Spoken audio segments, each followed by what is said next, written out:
আজকের রেসিপি যুক্তি ফুলের পাতা ভাজা। এর জন্য নিয়েছি আমরা পেঁয়াজ কুচি আর নিয়েছি যুক্তি ফুলের পাতা। যুক্তি ফুলের পাতাগুলোকে ভালো করে ধুয়ে পরিষ্কার করে আমরা কুচিয়ে নেব। এবার আমরা কড়াইতে তেল গরম করতে দিয়ে দিয়েছি। তেল গরম হয়ে গিয়েছে। এবার এর মধ্যে আমরা পেঁয়াজ কুচিগুলো দিয়ে দেব। দিয়ে ভালো করে পেঁয়াজটাকে ভেজে নিতে হবে।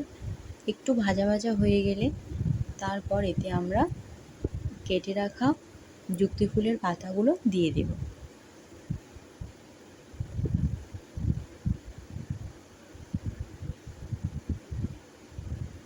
যুক্তি ফুলের পাতাগুলো দিয়ে দিয়েছি, ভালো করে নেড়ে চেড়ে নেব।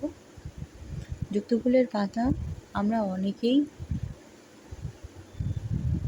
চিনি, কিন্তু যুক্তি ফুলের পাতাটা সেরকম একটা খাওয়া হয় না। যুক্তি ফুল আমরা সবাই খেয়ে থাকি, কিন্তু যুক্তি ফুলের পাতাটা অবশ্যই একবার করে দেখবেন, এইভাবে ভাজা, ভালো লাগবে। দিয়ে দিচ্ছি সামান্য একটু নুন।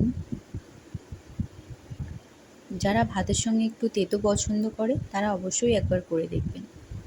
দিয়ে দিচ্ছি হলুদ গুঁড়ো, দিয়ে দেবো একটু লঙ্কা গুঁড়ো। সব কিছু ভালোভাবে মিশিয়ে আবারও ভাজতে হবে।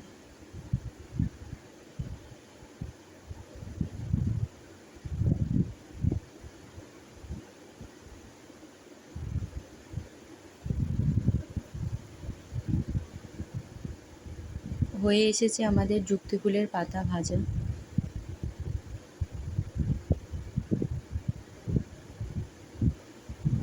অবশ্যই একবার করবেন, দেখবেন ভালো লাগবে।